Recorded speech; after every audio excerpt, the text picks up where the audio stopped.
जीवन के दिन होते सही এই মেশোর সাথে ঘুমাবি? दिल वाले। নমস্কার বন্ধুরা, তোমরা সবাই কেমন আছো? আশা করছি তোমরা সবাই খুব ভালো আছো এবং সুস্থ আছো। তো চলো মম ডায়েরির আরও একটি ব্লগে তোমাদের সকলকে স্বাগত জানাই। দেখো, আমাদের বাড়িতে কিন্তু চলে এসেছে অতিথি, স্পেশালি বলতে হয়। তো কে এসেছে সব তোমাদের বলবো। তো দেখো, আজকে দুপুরের মেনুটা আগে দেখো। এই দেখো, ডিম, ডাল, এদিকে ফুলকপি আর সজনে আর ভাত। আর বেশি কিছু করে উঠতে পারিনি, করে উঠতে পারিনি। আর এদিকে দেখো, আমার ছেলে তো ভীষণ ভীষণ ভীষণ হ্যাপি। ওকে নিয়ে আমার আর মানে এখন আর টেনশন নেই। ও ভীষণই খুশি হয়েছে। ওর মুখটা দেখে বুঝতে পারছো, যখন ভীষণ এক্সাইটেড হয়ে যায় ওর মানে পুরো নাচানাচি শুরু হয়ে যায়। আর ও ভীষণ খুশি। এরপরে কিন্তু খাওয়া দাওয়া করে একটু ওরা বেরিয়েছে। তো তাতে ছেলে একটু ভয় পেয়ে গিয়েছিল ওই মোমেন্টে, যে আমি মানে ও বায়না ধরেছিল যাবে। তো ওকে যাই হোক অনেক মানে বাটি বললাম যে না, আবার আসবে। তো ও কিন্তু বুঝতেও পেরেছে। তারপর কি ছেলেকে খাইয়ে দাইয়ে মোটামুটি ঘুম পাড়িয়ে দিয়েছি। আর এদিকে দেখো, আমি অতিথি এসেছে তার জন্য ব্যবস্থা করতে হবে। দেখো, আমি আমার পাশের রুমটা কিন্তু দেখো সাজিয়েছি যতটা পেরেছি, কম সময়ের মধ্যে যতটা পেরেছি মোটামুটি সাজিয়েছি, যাতে অ্যাটলিস্ট খুব ভালোভাবে আরাম করে ঘুমোতে পারে। মানে ঘুমটা প্রচণ্ড ইম্পর্ট্যান্ট, মানে সেই জন্যে আমি যতটা পেরেছি চেষ্টা করেছি। আর তারপর দেখো, ছেলে তো ঘুমোচ্ছিল, ওকে রেখে আমি একটু ছাদে চলে গেছি। তারও কারণ আছে, কারণ আমি দুপুরে একবার গেছি ছাদে, তখনই একটা ভিডিও তো আমি মানে করে উঠতে পারিনি। তো আমি যখন বিকেলে গিয়েছি তখন আমি ভিডিওটা করে রেখেছি, কারণ এখানে আমি দিয়েছিলাম আমার জিরাফ। এই যে আমার আমার ছেলের জন্য আমি কিনেছি। তো আমার ছেলে কি করেছে, এই জিরাফটাকে মানে আমাদের জানালা দিয়ে ফেলে দিয়েছে। তো ও এখন এটা খুব করে, মানে জানালা দিয়ে খেলার জিনিসগুলো সব ওর ফেলে দেয়। তো ফেলে দিয়েছে, আরে বাবরে, ওটাকে আমি ধুয়ে টুয়ে ছাদে দিয়ে এসেছি। নয়তো যদি তাড়াতাড়ি না আসুক হয়ে মানে জানোই তো কেমন একটা গন্ধ হয়ে যাবে। তো ওটা যাই হোক উপরে ছাদে দিয়ে এসেছি। আর ওদিকে কিন্তু আমি যে স্নানের আগে যখন গেছি, বললাম যখন জিরাফটাকে ওখানে উপর ছাদে দিতে, তখন কিন্তু আমি জলটা চেঞ্জ করে দিয়ে এসেছি। তোমাদের বলেছি না, ওই যে আমি পাখিদের জন্য জল রেখে এসেছি, গিয়ে দেখি জলটা নোংরা হয়ে গেছে। তো ওটাকে কিন্তু আমি চেঞ্জ করে এসেছি। আর দেখো সন্ধেবেলা ছেলে উঠে ওর মনে পড়ে গেছে যে আরে মেশো আছে। তোমাদের বলি তাহলে, আমার জামাইবাবু এসেছে, মানে আমার ছেলের মেশো। তো ও তো মেশোকে খুব ভালোবাসে। তো এবার দেখো, কিন্তু আমি বলেছিলাম যে এই বেডশিটটা একটু দিয়ে আসতে ঘরে। ও নিয়ে আর ঢুকতে চাইছে না। তো যাই হোক, হ্যাঁ, কিছুক্ষণ পরে মেশো যখন ডাকে ওকে, ও কিন্তু একদম দৌড়ে ছুটে চলে যায়।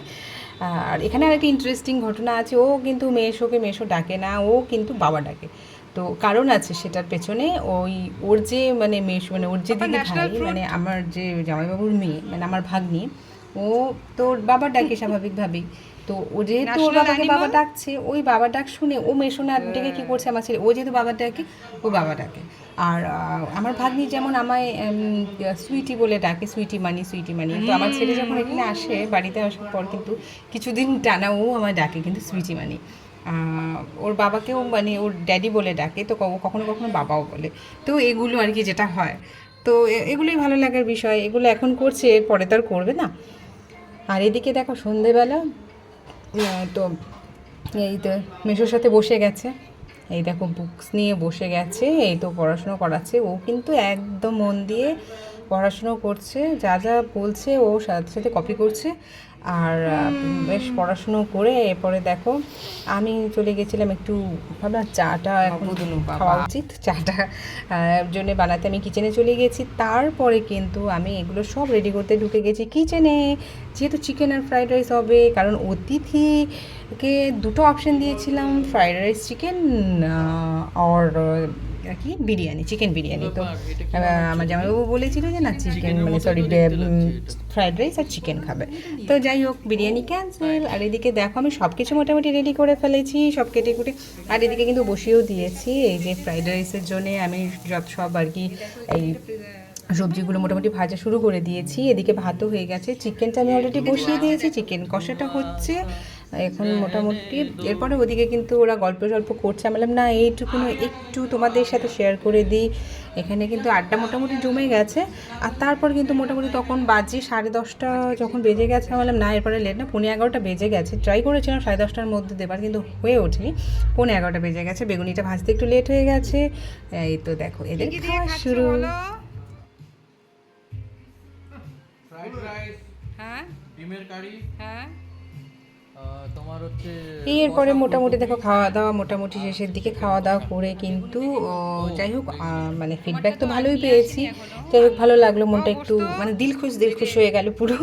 তো তারপর কিন্তু আমি ছেলে কিন্তু খাওয়া ডান, মানে ওকে কিন্তু ফ্রাইড রাইস খাইয়েছি, আজকাল না এগুলো সব খাওয়াচ্ছি আমি। তো তারপর দেখো বেডরুমে নিয়ে চলে গেছি, ছেলেকে ছেলে ঘুম পেয়ে গেছে।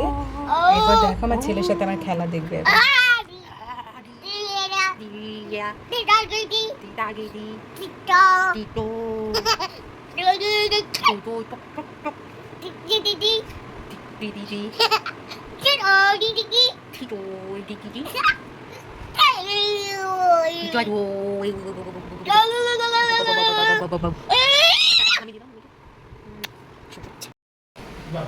কালকে সকালে খেলবো, তাড়াতাড়ি উঠবে। হ্যাঁ, আমি কিন্তু তাড়াতাড়ি উঠে দিই।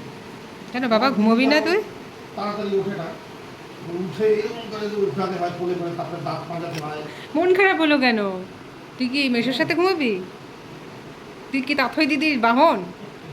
তাই তো মনে হচ্ছে। হয়তো রাত্রিবেলা আমার কাছেই আসে। এই দেখো এখানে ছেলে নাটক শুরু, আমরা ঘুমোবো কিন্তু ছেলে কিছুতেই ঘুমোচ্ছে না, ওর ঘুম আসছে না, সারা বিছানা দেখো। এই যে ঝিঙ্কুকে একটু বাদে বাদে ওর এটা চাই ওটা চাই, কি চাই তোমার আবার বলো? নো গাড়ি এখন, ঘুম এখন শুধু স্লিপিং, এটা স্লিপিং টাইম। দেখো দেখো তোমরা একটু আমার ছেলে ঢংটা দেখো, দেখো রাগ করেছে।